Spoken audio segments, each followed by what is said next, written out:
Hey, I'm Jason from Cattywampus Acres, and today's the day. I'm gonna give you the goat barn tour.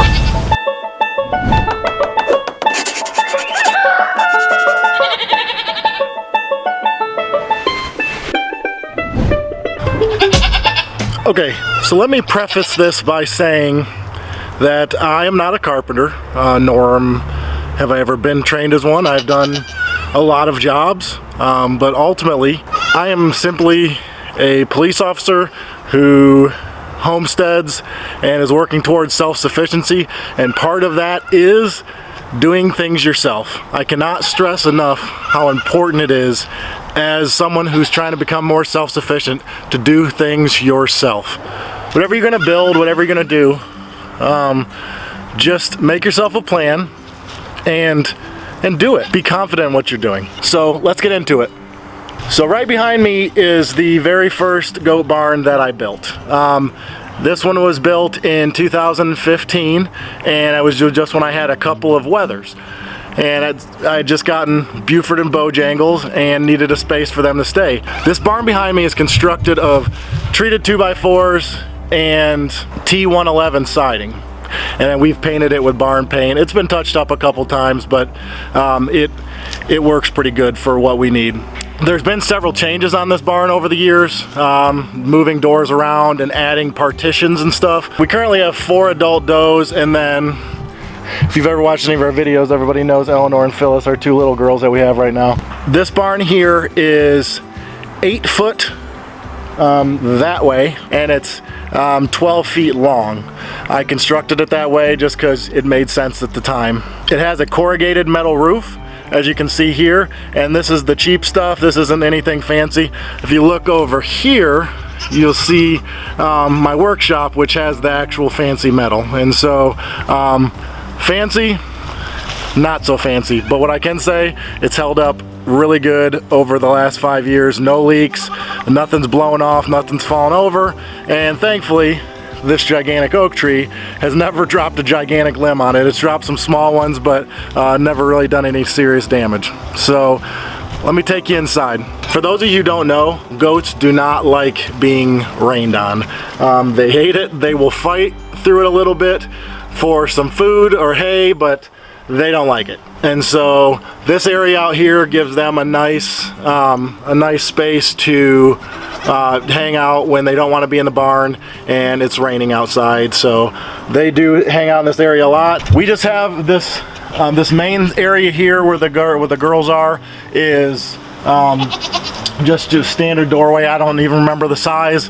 It's just the size I picked, and then I built this door that just hinged, and it's got your standard like farm latch thing here. This has worked for us since the beginning. And then this is what we use for a doorstop, an old tree stump. Nothing fancy, but we have had a few times where the girls got caught inside the barn because of the wind, or because of this nice lady here. Jolene a few times has closed the doors on the little ones because, like I say in all the videos with Jolene, she's a jerk. There's not a ton of stuff going on in here, but this area has undergone some changes over time. Mainly things we keep in here, there's an area for hay that I put as just a piece of hog panel or cattle panel that I cut here. We'll keep hay in here when the girls can't eat outside because of rain or whatever. And then we have a mineral feeder down here. And then we do keep water in here occasionally. Ultimately, their water source is this auto waterer out here. Hey, Margie. So we typically, most of the feeding goes on out there, and then in the other side of the barn, I'll show you. This area here is 8x8, and nothing fancy. 2x4s, 2x4 rafters. Currently, we have a tarp covering this window. We've had a lot of cold rain. If you follow our other videos, you know that little Eleanor was pretty sick, and we thought we were going to lose her, and so we wanted to keep this area a little bit warmer than normal. But ultimately it's fine in here. Goats don't need, especially Nigerian dwarf goats, really don't need, they ultimately don't need a ton of extra temperature control. When they're little, yeah, a little bit from the cold, but they're Nigerian dwarf goats. Nigeria is in Africa. It's pretty warm there from what I understand. Never been there, but the heat's typically not going to bother them. That's in their blood, but occasionally if you live in a colder state, that might be something you want to be concerned about, but when they get older, they'll make themselves warm. Okay, so this side over here, I threw together, I'll show you here. I threw this together in, I think it was probably less than 30 minutes. I built this area in here with just some 2x4s, some spack screws, and some OSB that we had, and a couple latches we had already. And the reason I built this is we needed to separate the babies sort of quickly. I can't even remember why, but so I built this area in here so the little tiny ones could be warm, but away from whoever we needed to be away from, whether it be the other does or their mother. Here in our farm, we let the baby goats spend the first few days with their mother. We let them do that so they can get the colostrum, get that first little bit, but ultimately we don't want them to get too attached because we would like them, the females, to be future milk producers for us, and a lot of them we're going to sell. And so in that case, we don't want them to get overly attached. We start bottle feeding, which helps them be more friendly to us, and we need the milk. And so once they've gotten that first few days and we know they're looking good, they're looking healthy, we let them off the mother. And we have milk shared in the past, but we haven't done that recently. We get them off the mother, and so we need an area like this occasionally so we can separate the moms and the babies, but yet still have a good area. I mean, ultimately, sometimes as a homesteader, you're going to throw things together that maybe you didn't plan. Just make it work. Ultimately, that's what we do here. We just make it work. Like I said, there's nothing fancy about any of this. It's just, it works for us, and it's been working for us for a while. Let's go over to the other side where we milk. If you're liking this video and you want to learn more about Nigerian dwarf goats and chickens and homesteading and all kinds of self-sufficiency stuff, please subscribe to the channel, hit the bell notification so you can be up to date with everything we're doing here. Like and comment, help us improve what we're doing, and hopefully we can help you as well. Okay, so this side is where we milk at. The one thing I'll tell you is if you're building a barn like this, I would suggest a little bit more of an overhang. It's something we didn't necessarily put a big overhang over here, and to be honest with you, I think the only reason was when I put the roof on, I shorted myself one extra panel that I should have gotten, and so I didn't have the overlap that I wanted. But a little bit more overhang would be nice to keep the rain off. Oh my God! Can you see this? I'm getting attacked by all angles.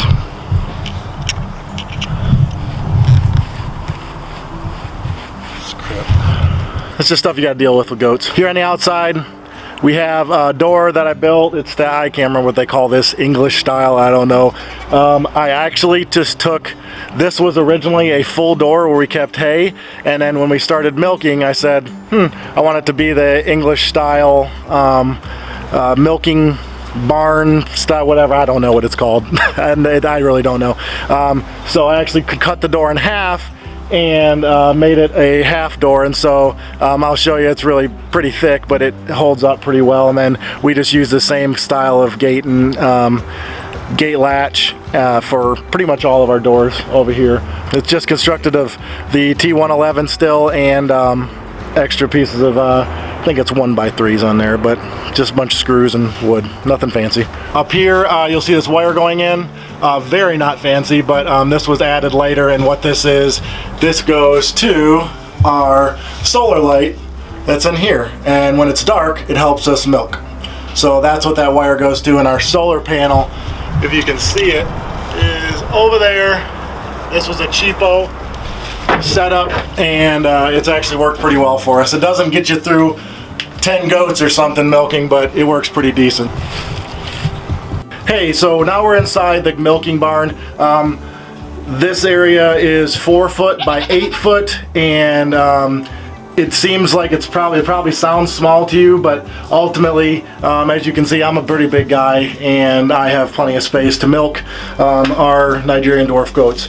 So this area right here, This is the milking stand, or the milking stanchion as they are called, that I built. It looks pretty small, but it's the perfect size for our girls. It does have, I recently put this hobble on it. I don't know, it doesn't work that great. It's just got a car mat, an old car mat we weren't using.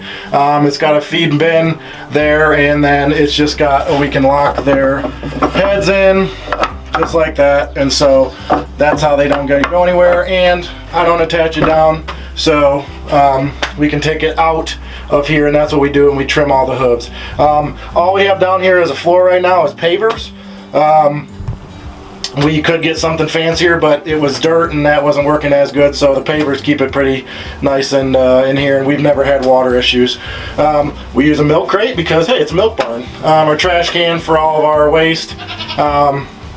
We have iodine for our teat dip. Maybe thinking to yourself right now, I see mouse turds in there. Well, we've had a rat and mouse issue recently, and so that we need to clean up a bit more around some of these areas, but we've been killing these things left and right because they are obnoxious. And as you can see up there, we got a trap that has caught several already, and then the girls for this Christmas got barn cats, so hopefully the cats will be out there and take care of business. And then we just have our supplies for milking. We have this bin for the feed that we mix up for our girls in milk.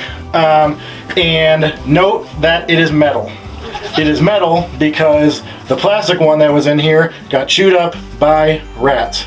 And so those dirty rats, as they are called, they will chew through plastic pretty easy. So I recommend, if you have a barn or anything like that and you're storing feed, I would definitely recommend having something metal. This isn't overly large, it's just enough to fit definitely a bag and a half of food. We mix up some sunflower seeds and some of this sweet feed here. So what is what you can use what you want, and then we just have our paper towels.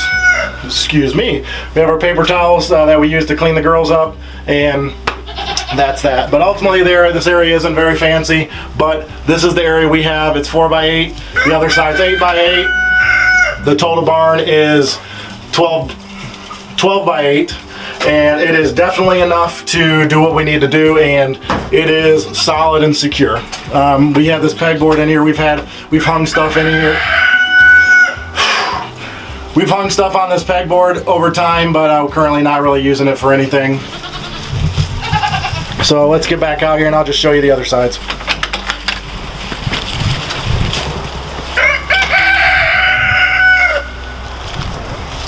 So the back of the barn here, as you can see, I'll lean into our chicken run.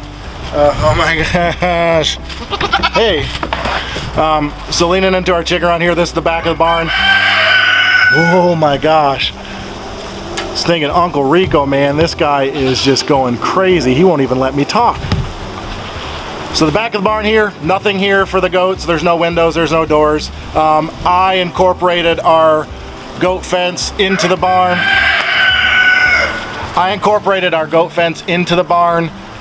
When I built this. It works fine. The barn is not concreted down, has no true foundation.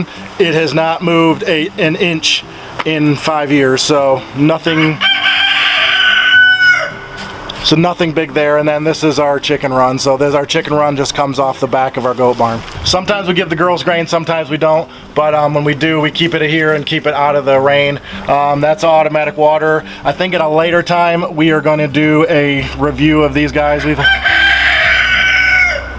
We've used a couple of these in the past, and so I would like to do a review on them.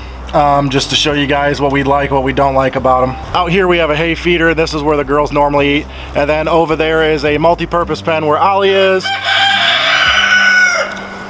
Ollie is out there in that pen right now, our mini pig. But occasionally when we breed the girls, we will move the bucks in with a girl and then they can breed over there. But that pen is used for multiple purposes. And down here is our chicken coop, our chicken house, hen house, whatever you want to call it, with a little tiny run.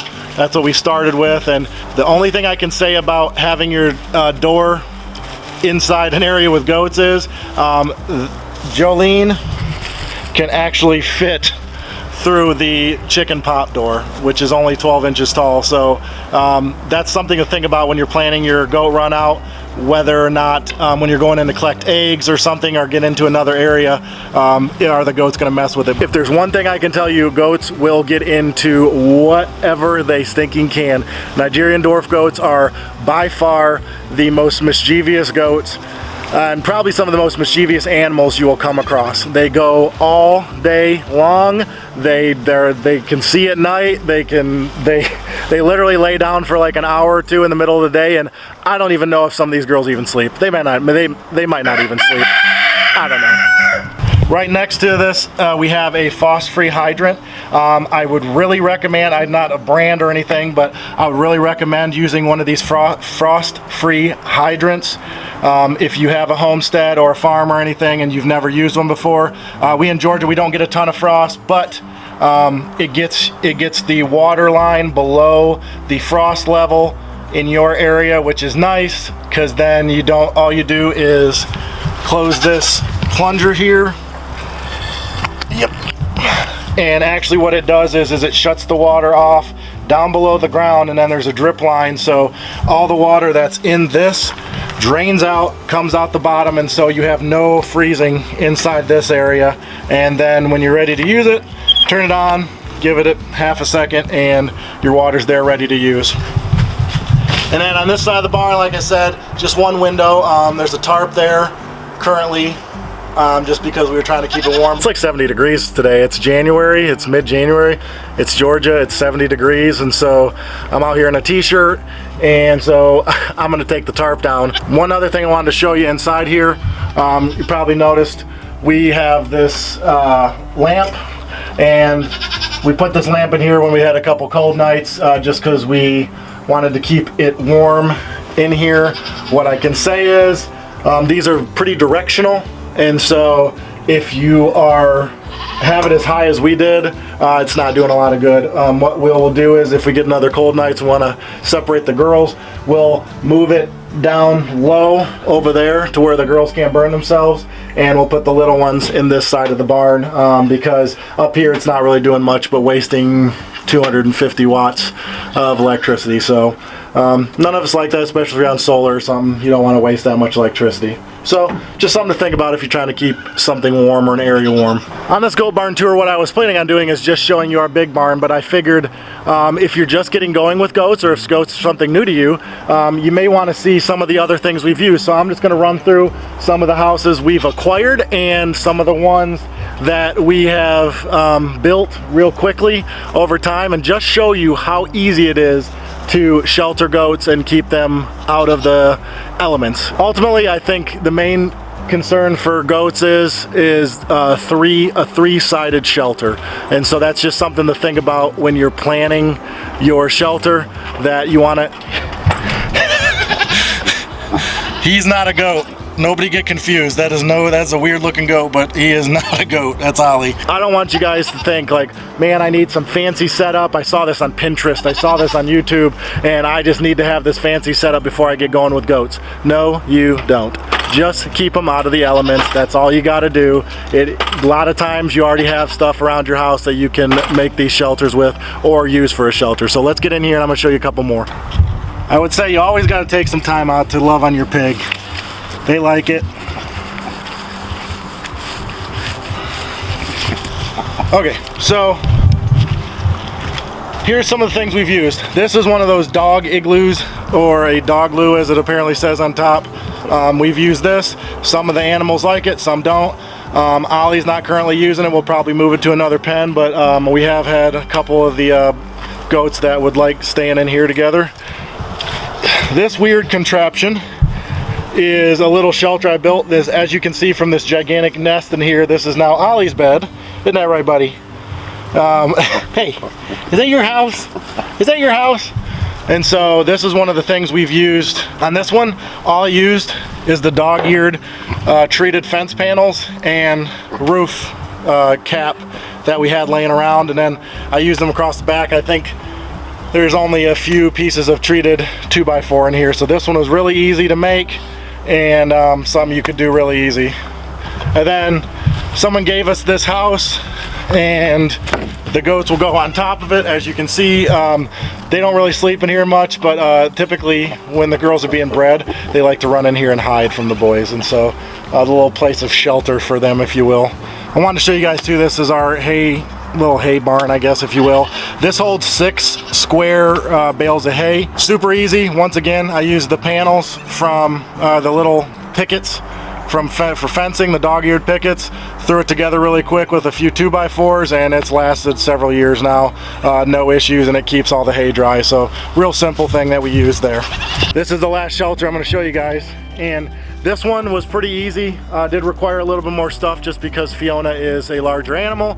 But this one's pretty simple. Let me back up and show you. This one is just a triangular structure that has a back on it, and we've painted the beams just for purposes of preserving them, and I used the roll shingles. Not my favorite thing to do, but I do know that the roofing panels cost quite a bit, and so ultimately we didn't, this is what works for the time being, and it works okay. We haven't had any issues. And then you just have OSB inside plywood holding the roof up. But as you can see in here, pretty simple. Stays pretty dry. Occasionally these goobers will poop in here, but so we'll come out. But yes, this stays dry, no issues. They all love it. All 5 of them will camp out here together sometimes. There's a mineral feeder, a mineral block holder. We got a slow feeder in here for when we actually use it, and then we got a salt block down there for them.